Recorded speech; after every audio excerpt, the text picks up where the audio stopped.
हातामध्ये आता जोडे आणलेले आहेत आणि आपण पाहतोय की हे मोठ्या आकाराचे कोल्हापुरी जोडे जे आहेत ते त्यांच्या हातामध्ये पाहायला मिळत आहेत आणि महाविकास आघाडीच्या आंदोलनामध्ये हे जोडे घेऊन कार्यकर्ते जे आहेत ते थोड्याच वेळामध्ये या सगळ्या मोर्चामध्ये सहभागी होणार आहेत। मोठ्या संख्येने तुम्ही इथे दाखल झालेले आहात, हातामध्ये एवढे मोठे जोडे घेतलेले आहेत, काय सांगायचंय नेमकं?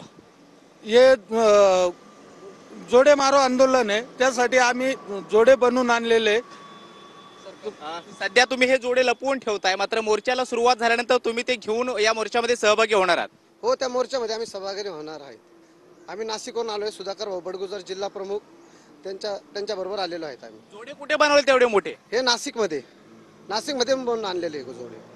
महाविकास आघाडीचं जोडे मारो आंदोलन होतं आहे, पोलीस अडवणुकीची भूमिका घेत आहेत, मात्र तुम्हाला काय सांगायचं कार्यकर्ते म्हणून? आम्ही लोकशाही मार्गाने आंदोलन करतोय, पोलिसांना कुठल्याही अधिकार नाही आम्हाला अडवायचा। आम्ही जोडे मारो आंदोलन करणार आहोत आणि ही नाशिकची संकल्पना आहे। आमचे मार्गदर्शक सुधाकर भाऊ बडगुजर यांनी ही संकल्पना मांडली, जोडे मारायचे तर ते दिसले पाहिजे म्हणून आम्ही आघाडीने जे जोडेमारा आंदोलन केलेलं आहे, आयोजित केलेलं आहे, मुंबई पोलिसांची अद्याप परवानगी नाही नसेल तर काय, आम्हाला रोजची सवय आहे। म्हणजे आंदोलन केलं आणि आंदोलन करायचं म्हटलं की पोलिसांनी परवानगी असो की नसो, आम्हाला त्या ठिकाणी मोठा करायचा असं असतं। मला या ठिकाणी सांगायचं की ज्या ज्या ठिकाणी महापुरुषांचे पुतळे, मग परमपूज्य डॉक्टर बाबासाहेब आंबेडकर असो, शिवाजी महाराजांचे असो, कोणाचेही असो, तर ते जर फक्त तोडफोड केली तर दंगली होतात, गावं पेटले जातात। इथे इतका मोठा हे झालं तरी सुद्धा त्या ठिकाणी या सरकारच्या विरोधात कोणीच काही बोलत नाही, असं झालं ते। या सरकारने त्या ठिकाणी ज्या पद्धतीने सरकार पदच्युत झालं पाहिजे, ही त्यांना सजा मिळाली पाहिजे।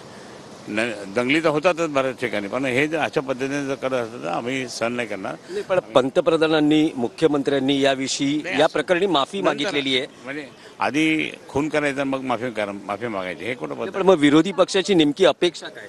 नाही, अपेक्षा म्हणजे अशी आहे की कोणत्याही परिस्थितीमध्ये त्यांचं हे कृत्य बरोबर नाही आहे आणि संपूर्ण देशात एक मोठ्या प्रकारे त्या ठिकाणी हे छत्रपतींच्या पुतळ्याचा नाश पडला, ते सगळ्यांनी त्या ठिकाणी खूप मोठ्या प्रमाणात चिडलेले आहेत। मुख्यमंत्री म्हणतायत की मी 100 वेळा माफी मागायला तयार आहे, मला ह्या विषयाचं राजकारण करायचं नाही, आमच्यासाठी छत्रपती दैवत आहेत।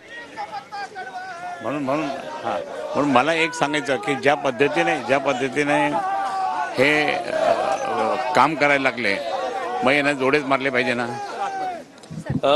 शिवसेना नेते आणि माजी खासदार चंद्रकांत खैरे हे आंदोलनाच्या स्थळी आलेले आहेत। आपण बघू शकतो की महाविकास आघाडीचे म्हणजे तिन्ही जे घटक पक्ष आहेत, अन्य